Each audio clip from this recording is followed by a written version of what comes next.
안녕하세요. 자, 오늘 과기철 수업에서는 그 과제 그 8주차, 9주차 과제에 대한 해설을 해드리고 그 다음에는 이제 이번 주 수업 온도와 관련된 온도 측정의 문제에 대해서 같이 살펴보려고 하는데요. 자, 이번 주 역시 지난주와 마찬가지로 강의를 이제 반반 나눠서 할 겁니다. 자, 앞부분은 전반부는 이제 퀴즈에 대한 해설, 후반부는 강의 이렇게 할 거예요. 자, 그러면 시작해 보도록 할게요. 자, 8주차 수업 너무 오래돼서 기억이 안 날 수도 있을 것 같은데, 자, 과학적 객관성과 다원주의를 다뤘고 주된 사례는 그 영장류학이었죠. 그 다음에 주된 그 논변을 소개했던 거는 그 오크룰릭의 그 논변을 봤었죠. 자, 한번 사례 봅시다. 다음 중 트리메이트에 포함되지 않은 인물은 자, 영장류학의 3명의 그 여성 제인 구달, 다이앤 포시, 비루텍 알디카스죠.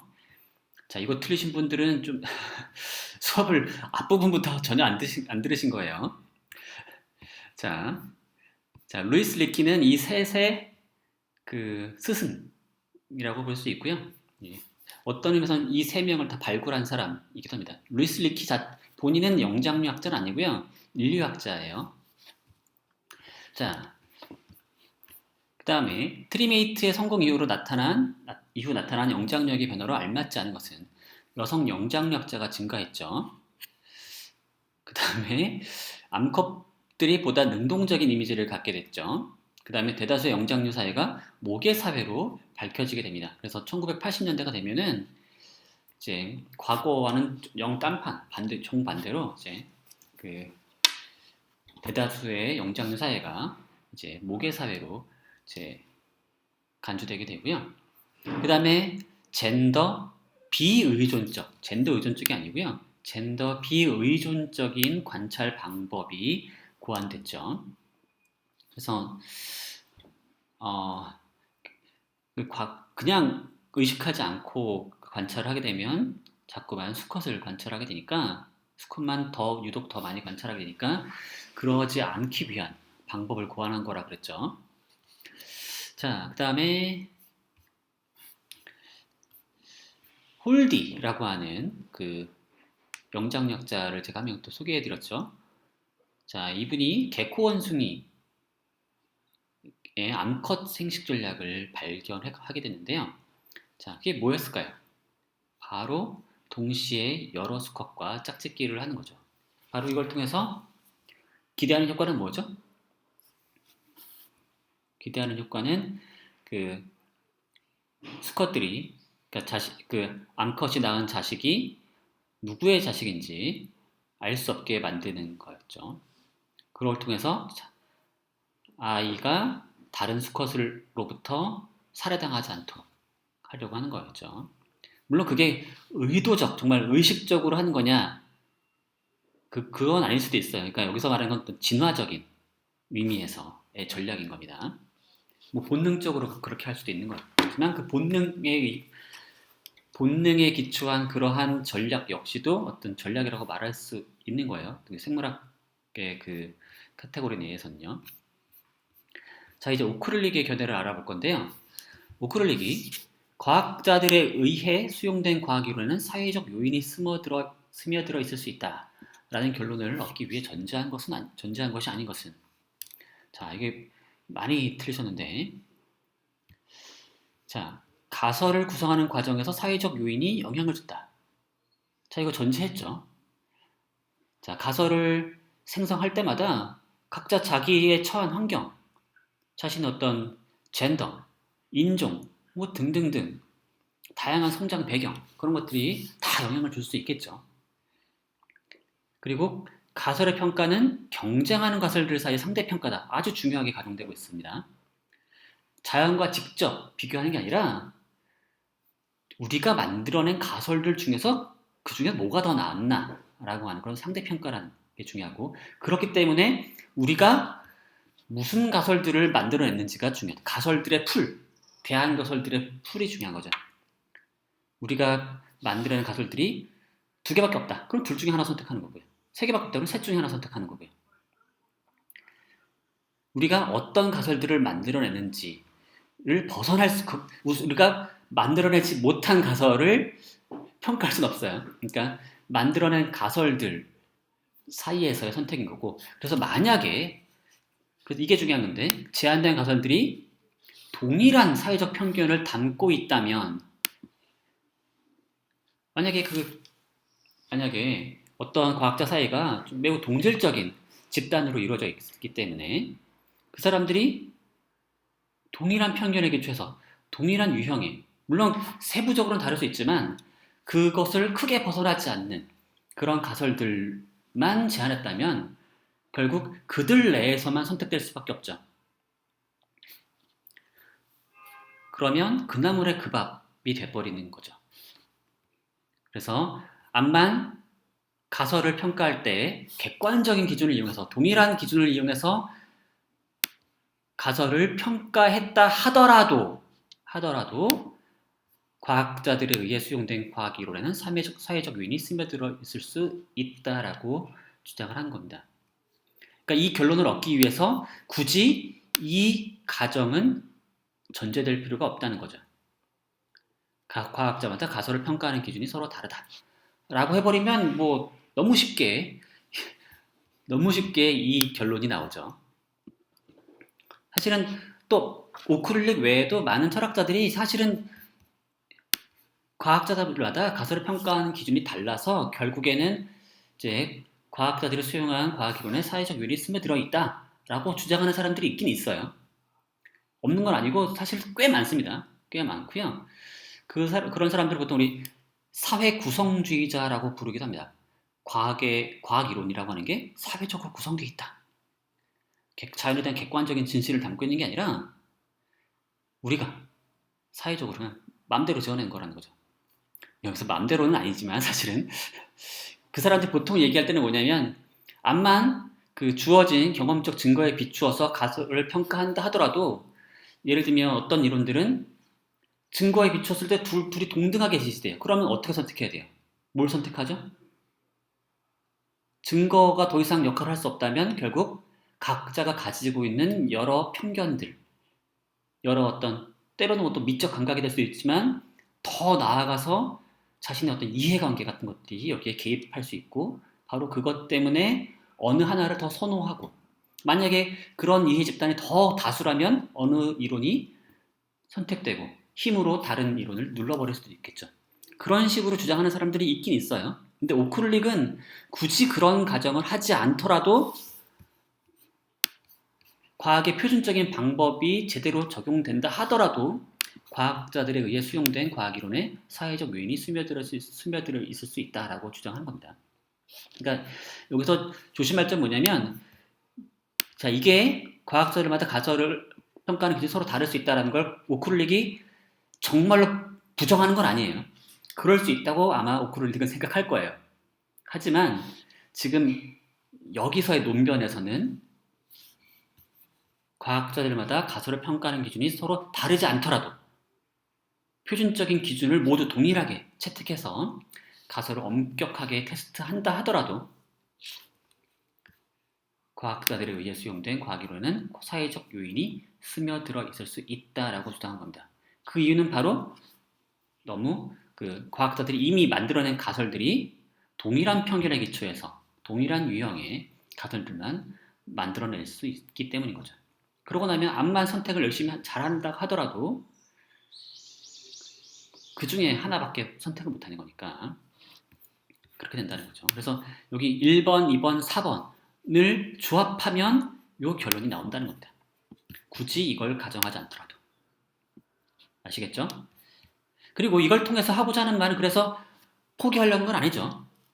과학의 객관성을 포기하려는 건 아닙니다. 오크릴릭은 오히려 그럼 과학이 객관적이기 위해서는 뭐가 필요하냐? 가설을 생성하는 그 과정, 가설을 만들어내는 그 과정에 뭔가 객관성을 증진시키기 위한 모종의 조치가 필요한데, 바로 뭐가 필요하냐? 다양한 편견에 기초한 가설이 만들어져야 한다는 거죠. 자, 그게 필요하다는 겁니다. 자, 이제 비관적으로 그냥 안 되겠다. 과학은 객관적일 수 없다. 이렇게 포기하는 건 아니에요. 자, 그리고 이걸 통해서 다양한 가설들을 이제 인식하고 있는 과학자 공동체는 여러 경쟁하는 가설들 사이에서 선택해야 되는 그런 더욱더 다양한 가설들 사이에서 선택을 해야 되는 처지에 놓이기 때문에 보다 엄격한 시험들을 해야 되고 경쟁 속에서 이제 그런 경쟁을 통해서 더욱더 이제 엄밀한 어떤 객관성을 추구할 수 있다고 주장을 하는 겁니다. 자, 그래서 결국 오클릭은 어떤 걸 지지하는 거냐면 어떤 이해관계의 기초에서 가설들을 열심히 만들어낼 걸 요구하는 겁니다. 그래서 자신의 입장에 비춰봐서 자기 이해관계에 비춰봐서 뭔가 마음에 안 들고 불만이 있으면 그냥 불만을 속으로 삭히지 말고 연구로 승화시키라는 거죠. 자, 유리천장 문제 사례 제가 얘기 드렸었죠. 자, 그래서 유리천장 문제의 사례를 통해서 오크룰리기 견해를 한번 검토를 해봤었는데 과연 유리천장 문제의 사례가 오크룰리기 견해를 지지하느냐? 자, 이 문제에 대해서 사실 뭘 답하든 제가 답으로 인정했습니다. 사실은 답이 있는 건 아니니까요. 제가 여러분들에게 확인하고 싶은 거는 유리천장 문제의 사례를 이용해서 오크룰리기 견해를 지지하거나 반대하는 논변을 여러분이 만들어내길 기대한 겁니다. 그래서 바로 그 밑에 답변에 대한 이유를 제시하라고 제가 요구를 한 거였고요. 자, 한번 보도록 할게요. 자, 표준적인 답은요. 자, 왜 이런 일이 나타나? 자꾸만 이렇게 나타나. 자, 왜 이런 일이? 자, 됐습니다. 첫 번째, 유형은 제가 볼 때 가장 모범적인, 왜냐면 여기서 모범적이라는 것은 제 수업에서 한 얘기를 이제 상당히 그 핵심을 파악해서 이제 거기서 오크룰릭의 견해를 지지할 만한 그 근거들을 뽑아내서 논변을 만들어내는 것 같아요. 그래서 어떤 게 핵심이 뭐냐면 다양한 편견에 따른 대안가설들의 경쟁이 긍정적인 효과를 만들어낸다. 여기서 말하는 긍정적이라는 것은 과학의 객관성을 위해서 긍정적인 효과를 만들어낸다. 바로 그게 사실은 오크룰릭이 말하고자 하는 거고 그게 바로 이제 유리천장 문제의 사례에서 드러난다는 거죠. 여기서 핵심적인 건 뭐냐면 유리천장 문제의 원인에 대해서 다양한 이해관계를 가진 집단마다 서로 다른 입장을 가지고 다른 가설을 내세우고 그래서 다양한 대안 가설이 만들어지고 그들 사이의 경쟁을 통해서 이제 과학이 발전하거나 오히려 발전하거나 더욱더 객관적이 될 수 있다라고 하는 그런 걸 보이면 되는 거죠. 자, 그래서 봅시다. 연구자 개인이 속한 준거 집단의 이해관계가 심리적으로 얽혀있기 때문에 다양한 편견에 기초한 가설이 생성되기에 굉장히 적합한 환경이다. 자, 바로 유리천장 문제가 그렇죠. 유리천장 문제로 인해서 본인이 피해를 입고 있다라고 생각하는 사람이 있을 것이고 자기는 별로 피해가 없다라고 생각하는 사람도 있고 서로 다른 이해관계를 가진 사람들이 있고 이런 합의에 이르지 못한다 하더라도 이들이 현안에 대하여 건설적 토의가 이루어질 것이고 서로 다른 가설들을 내놓음으로써 이로 인하여 많은 연구자들의 인상적인 합의에 이르는 지엽적인 결론도 있을 것이다. 그 완벽한 합의까지는 아니더라도 일부 합의를 만들어내면서 점점 과학의 객관성, 특히 여기서 말하는 건 유리천장 문제의 원인이 무엇인가에 대해서 일부 합의를 이끌어낼 수 있을 거라는 거죠. 이 과정에서 수많은 사회적 인식의 변화를 수반할 것이고 어쩌고저쩌고 한다는 거죠. 자, 두 번째, 유리천장 문제를 직접 겪어본 적이 없는 사람들은 이 부분에 대해서 깊이 생각해 보지 않았을 것이다. 그러나 이 문제를 바라보는 시각이 그들과 다른 사람들은 이 문제를 깊이 생각했고, 특히 본인이 피해자라고 피해를 입고 있다고 생각하는 사람들은 그 불만 때문에 연구를 진행했을 것이다. 이게 핵심이죠. 그리고 연구할 때 단지 그냥 중립적인 입장에서, 보통 객관적이라고 하면 보통 중립적일 걸 요구하는 것처럼 느껴지는데 그렇지 않은 거예요. 불만을 가지고 자신이 이해관계에 비춰서 이럴 것이다 라고 하는 가설을 세우는 거죠. 아마 차별이 있을 것이다. 암묵적인 차별이 있을 것이다. 라는 그런 가설에 기초해서 그걸 확인하기 위한 연구를 했고, 새로운 연구 결과를 도출했죠. 그게 일종의 그 과학의 발전에 도움이 되는 거죠. 그러므로 다양한 편향된 견해를 가진 다양한 사람들이 존재해야 다양한 연구 결과가 나오며 결국 객관적인 과학으로 다가갈 수 있다는 오크룰릭의 견해를 지지한다고 생각한다. 네, 좋은 논결입니다.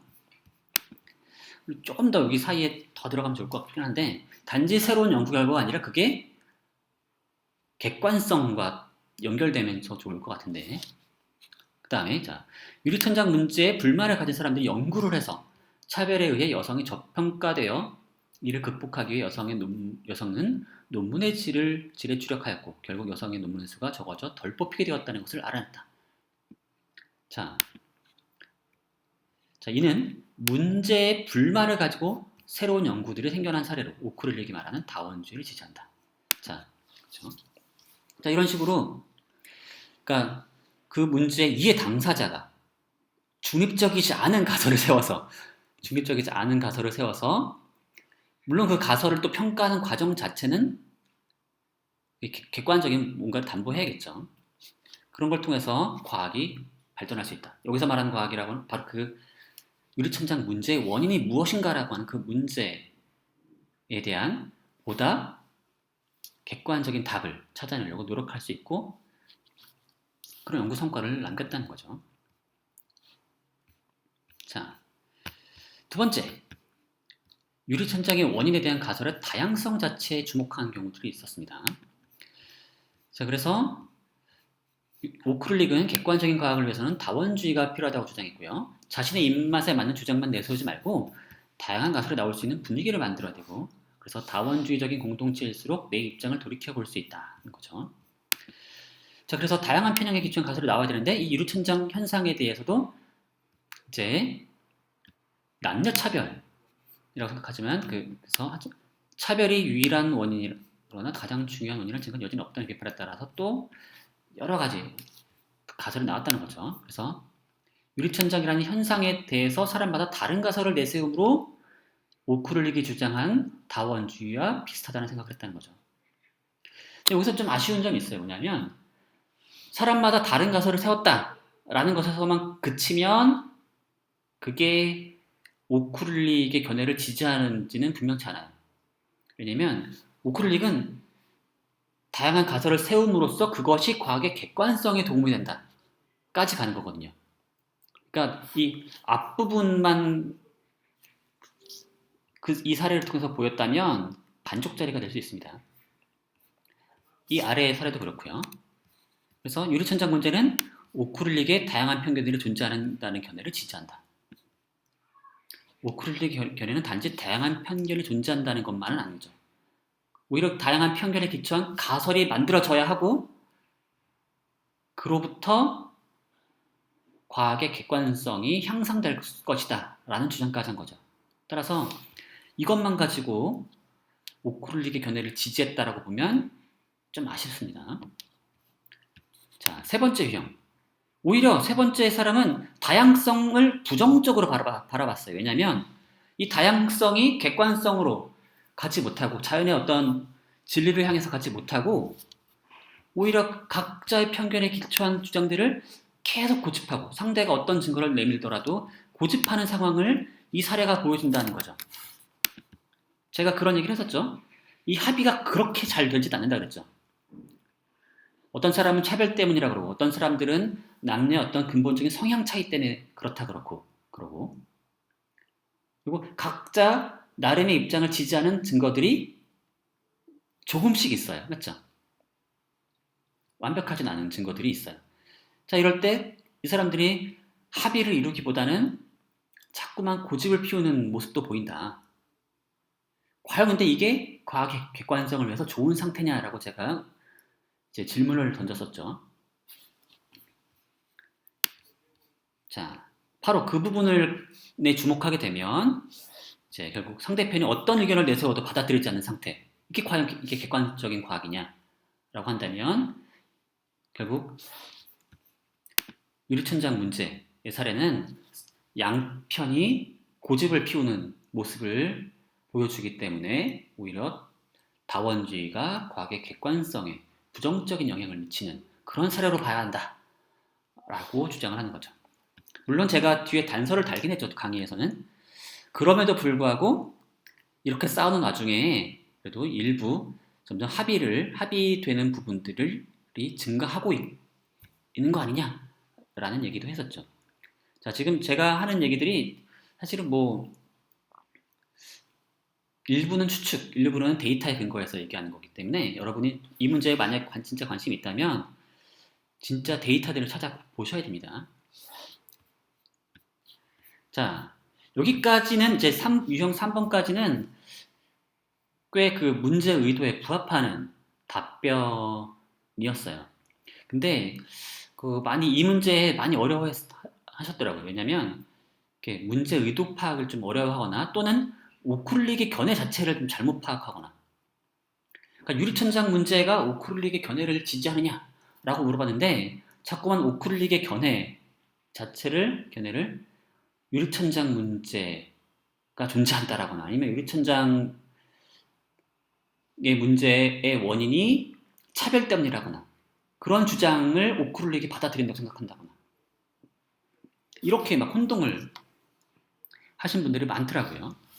그래서 쭉 보면은 그 사례를 보면은 같은 논문 다른 이름을 봤을 때 남자 이름을 더 높은 점수를 주고 여자 이름일 때는 박한 평가를 내렸다. 따라서 유리천장이 존재한다. 따라서 오크룰릭의 견해를 지지한다.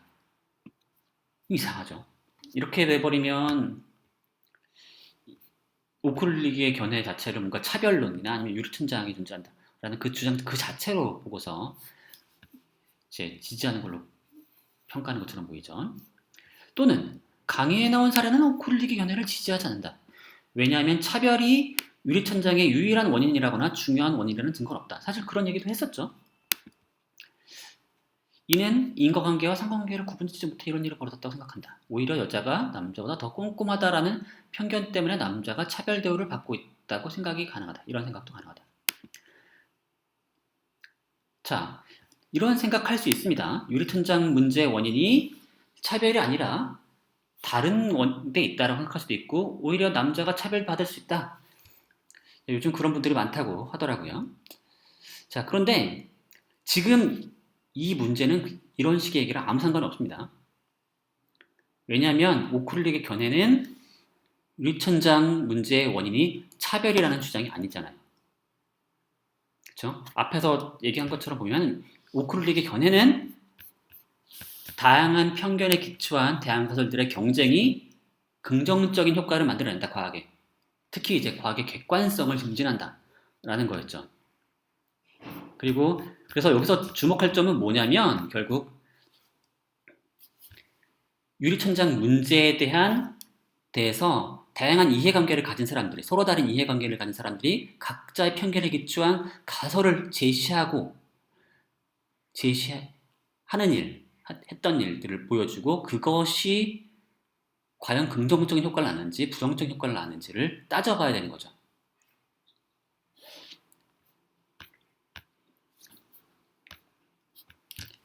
자, 차별론 입증이라고 본 것도 이분도 결국에 이 사례에서는 차별론이 입증됐기 때문에 오크룰릭의 견해를 지지한다. 이것도 이제 문제가 있죠. 또 유리천장의 이유는 성차별이라는 오크룰릭의 견해를 지지한다. 오크룰릭이 그런 견해를 가지진 않죠. 그러니까 물론 마음속으로 그런 생각을 가질 수 있는데 제가 여러분들에게 나눠준 글도 그렇고 제 강의도 그렇고 그런 얘기를 제가 한 적이 없죠. 그러니까 이게 성차별로 결론 지을 수 있다. 라고 해서 그게 오크룰릭의 견해를 지지하는 건 아니에요. 자, 그러니까 유리천장의 존재와 유리천장의 원인 문제를 혼동을 한 경우도 좀 있고, 오크룰릭의 견해를 지지하기 위해 유리천장 문제 원인이 차별이라는 주장이 입증되어야 한다고 오해하는 경우도 있어요. 그래서 입증됐다고 생각하는 사람은 그래서 오크룰릭의 견해를 지지한다라고 평가를 내리고, 어떤 분은 입증이 안 됐기 때문에 오크룰릭의 견해를 지지하지 않는다라고 주장하고요. 근데 결국 입증됐냐 안 됐냐가 중요한 게 아니라 지금 여러분들에게 이 관심 가져야 하는 건 뭐냐면, 유리천장 문제의 원인에 대한 가설들이 어떻게 만들어졌는지, 생성되고 어떻게 생성되는지, 그리고 그게 어떻게 평가되는지, 그 과정에 주목을 해야 되는 거죠. 그 과정을 통해서 과학이 그 유리천장 문제의 원인에 대한 그 과학이 더 객관적이 됐는지 안 됐는지를 따져봐야 한다는 거죠. 자, 그리고 한편 이거랑 연관되게 유리천장의 존재를 아예 의심하는 사람들도 있더라고요. 유리천장의 실질적 존재를 뒷받침해주는 근거가 부족하다. 또 보면은 또 여기 보시면 애초에 이 문제 자체가 의심스럽다. 왜냐면 이 문제 앞서 나는 그 학과에 진학하는 남성과 여성의 비율이 중요하다고 생각한다. 남성이 더 많이 진학한 학과에는 당연히 더 많은 남성들이 대학원에 진학할 것이고, 상대적으로 적은 여성들이 당연히 대학원 진학률이 떨어질 것이다. 맞는 말이긴 한데 제 수업에서 이렇게 얘기했나요? 유리천장 문제는 단지 여성의 수가 그 분야에 적다는 얘기가 아니에요. 유리천장 문제는 고위직으로 올라갈수록 여성의 비율이 줄어든다는 얘기죠. 그리고 그 현상 자체는 부정하는 사람이 거의 없습니다. 그러니까 그것의 원인이 무엇이냐에 대해서는 다양한 가설이 있을지언정 그 현상의 존재를 부정하는 건 상당히 어려워요. 이런 식으로 그냥 대충 의심하고 넘어갈 일이 아닙니다. 데이터가 누적돼 있고, 제가 보여드린 데이터에서도 나오죠. 대학 학부, 대학원, 조교수, 정교수로 올라갈 때 점점점 여성의 비율이 떨어지죠. 애초에 여성의 비율이 좀 적어요. 애초에 여성의 비율이 적긴 적은데 문제는 올라가면 올라갈수록 더 적어져요. 비율이. 유리천장 문제는 바로 그걸 지적하는 거고, 그 문제가 없다고 얘기하면, 그런 문제가 없다고 얘기하면 그건 좀 현실을 너무 부정하는 거죠. 너무 나가신 거예요. 지금 제가 그리고 그 강의에서 제가 보여드렸던 거는 그 현상의 원인, 유리천장이라고 하는 그 현상의 원인이 도대체 어디에 있느냐를 물었던 거죠. 원인이 차별이냐, 아니면 어떤 고유한 어떤 본성에 기인한 거냐라고 하는 어떤 그런 논쟁이 있다라고 얘기를 했었던 거였고, 자, 어쨌든 그 다음에 그 밑으로는 이 사례가 무관하다. 이 사례가 오클릭의 견해와는 무관하다는 식의 견해도 있었는데요. 왜냐하면 오클릭은 이제 결국 편견에 기초해서 각자가 다 다른 편견을 가지고서 가설을 만들어낸다라는 점을 강조했는데, 문제는 그 유리천장 문제에 대해서는 차별 얘기를 하는 거고, 그리고 유리천장이라고 하는 건 어떤 그 제가 든 사례를 보시면은 논문 평가가 그 이름이 남성적인 이름이냐 여성적인 이름이냐에 따라서 평가가 달라진다는 그런 연구 결과를 보여드렸었죠. 그 연구 결과에 너무 주목했어요. 그 연구에 너무 이분은. 그래서 유리천장 문제는 어떤 이론 또는 어떤 논문이 평가받는 데 있어서 편견을 받는다 또는 차별을 받는다 라는 문제이기 때문에 이것 자체는 오클릭의 견해를 지지할 수 없다는 거죠. 왜냐면 상관이 없으니까. 상관이 없는 건 아니죠. 왜냐면 제가 이 논문의 내용 자체보다도 뭐냐면 이러한 주장 그리고 이러한 실험 설계가 어디서 어떻게 출현하게 되는지를 생각해 보시라는 거죠. 바로 이 이해 당사자들이 자신의 차별을 입증하기 위해서 연구를 설계했겠죠. 바로 그러한 가설의 생성, 연구 설계, 그 다음에 거기서 평가 과정 이런 거에 주목을 한다면 이 사례는 오클릭의 견해와 관련될 수가 있죠. 자, 다음 사례도 마찬가지고요. 이게 유리천장 사례는 그저 여성에 대한 저평가, 성차별 분위기를 보여준다. 따라서 이건 그냥 페미니스트적인 관점을 지지하는 사례 주장일 수도 있지만 그 다원주의와는 무관한 거 아니냐라고 지금 얘기하고 있죠. 근데 제가 여기서 끝내질 않았었죠.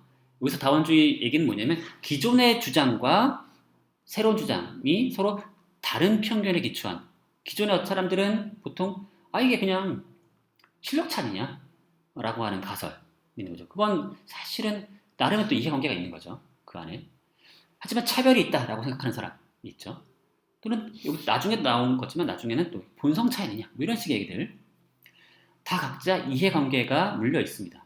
그리고 각자 그런 이해관계에 따라서 각자 자신의 가설을 내세우고 다른 경쟁 가설과 싸우려고 했다는 거죠.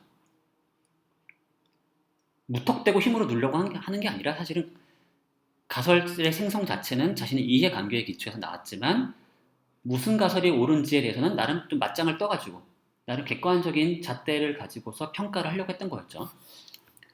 바로 그런 모습들을 보자는 거죠. 그러니까 이런 가설이 생성되고 평가되는 과정에 주목을 하라는 겁니다. 자, 그래서 마찬가지고요. 유형 7도 비슷한 거고요. 나머지 밑에도 마찬가지입니다. 제가 너무 길게 이걸 하면 너무 지루해질 것 같아서 아랫부분들은 여러분들이 보시기 바라고요. 대부분 다 뭐냐면 제가 초점을 맞추고 있는 건 뭐냐면 바로 이거죠. 유리천장 문제의 원인에 대한 가설이 어떻게 출현하고 어떻게 평가되는지 그 과정에 주목하게 되면 이게 오클릭의 견해와 상당히 유관해진다는 거죠. 다양한 편견에 기초해서 가설을 만들어줄 수 있고 그러한 다양한 가설들의 경쟁이 모종의 긍정적인 효과를 만들어내거나 부정적인 효과를 만들어낼 수 있는데 그걸 어떻게 평가하느냐에 따라서 오클릭의 견해를 지지할 수도 있고 지지하지 않을 수도 있는 겁니다. 그 부분에 늘 제대로 분석을 해주셔야지 좋은 답을 할 수 있었던 겁니다. 자, 어려운 문제 여러분 잘 푸셨고요. 자, 그러면 이번엔 그 공간이란 무엇인가로 넘어가 볼게요.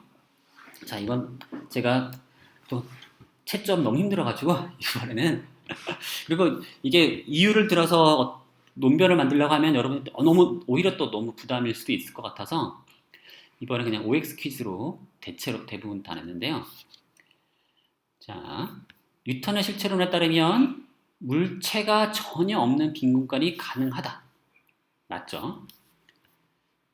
공간 그 자체가 실제하는 거니까 공간이 물체가 없어도 공간이 남는 거예요. 공간이라고 하는 게. 자, 그리고 라이프니츠의 관계론에 따르면 공간이 있어야 물체가 존재할 수 있다? 아니죠. 이건 실체론이죠. 공간이 그릇처럼 있어서 물체가 존재한다. 그 안에 담겨야 된다. 라고 하는 게 실체론이고요. 관계론은 물체들이 다 사라지면 오히려 공간도 없는 거죠. 공간이란 말 자체가 이제 성립될 수 없다라고 하는 게 관계론인 겁니다. 실제로 존재하는 건 뭐뿐이에요? 물체들 뿐인 거죠. 공간이란 거는 사실 물체들 사이의 공간적 관계들의 총합에 불과한 겁니다. 공간 그 자체가 실제로 존재하는 건 아니고요. 자, 3번. 라이프니츠는 두 세계 속 물체들의 절대 위치와 절대 속도가 다르더라도 물체들 사이의 상대 위치와 상대 속도가 모두 동일하다면 두 세계는 구분할 수 없다고 주장을 했죠. 맞고요. 이렇게. 자, 그 다음에 라이프니츠는 관계론을 뒷받침하기 위해 어떤 x가 있든 없든 관찰 가능한 차이를 낳지 않는다면 x는 존재하지 않는다라는 전제를 사용하고 있죠. 맞아요. 자, 이거랑 연관된 겁니다. 자, 구분할 수 없으면 결국 절대 속도나 절대 위치가 무의미하죠. 우리의 관찰상에서는. 그렇죠? 여기서 구분할 수 없다라고 하는 건 우리가 경험적으로 구분할 수 없다는 겁니다. 맞죠? 그 세계 속의 관찰자인 우리는 그걸 절대로 구분할 수 없다는 거죠. 그리고 어떤 차이가 있는데 그 차이가 있든 없든 관찰 가능한 차이를 나타낸다면 결국 무의미한 거 아니냐라고 하는 거죠. 그래서 그건 존재하지 않는다라는 그런 전제를 하고 있는 겁니다. 그래서 절대 공간 같은 것은 존재하지 않는다라는 거죠. 그러니까 구분할 수 없다라니 그래서 따라서 절대 공간은 존재하지 않는다. 절대 공간이 라는 게 그게 있든 없든 관찰 가능한 차이를 낳지 않기 때문이다. 그러니까요. 그렇죠? 그러니까 관찰 가능한 절대 공간이 있든 없든 관찰 가능한 차이를 낳지 않는다. 따라서 존재하지 않는다. 라고 하는 그런 얘기가 나오려면 요 중간 전제가 필요한 거죠. 그리고 요 전제를 사실 다른 방식으로 뒷받침합니다. 어떻게 하냐면 충족 이유의 원리라는 걸 이용해서 이제 불필요한 건 만들지 않았을 것이다라는 거죠.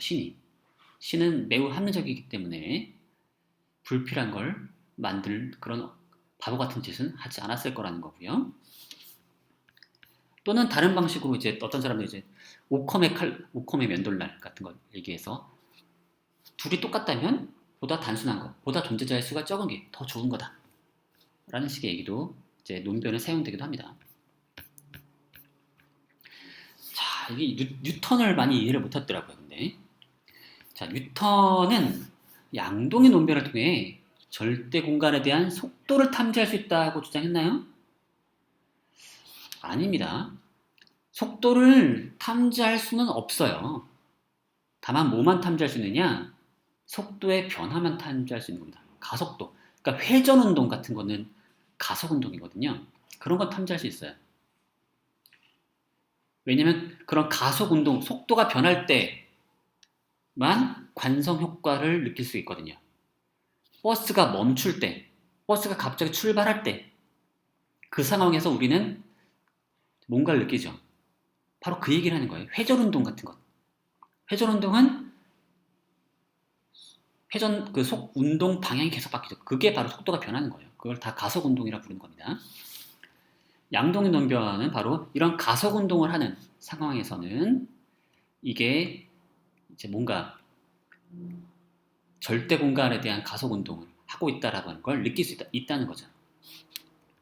왜냐면 원심 효과 같은 게 나타나니까.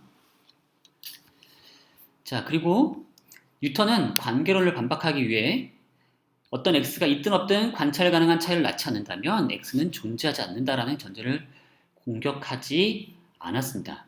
이건 어마무시하게 많이 틀리셨는데, 그러니까 오히려 틀린 사람이 더 많죠. 근데 이거 왜 저는 제가 강의를 잘 못했나요? 이 부분을?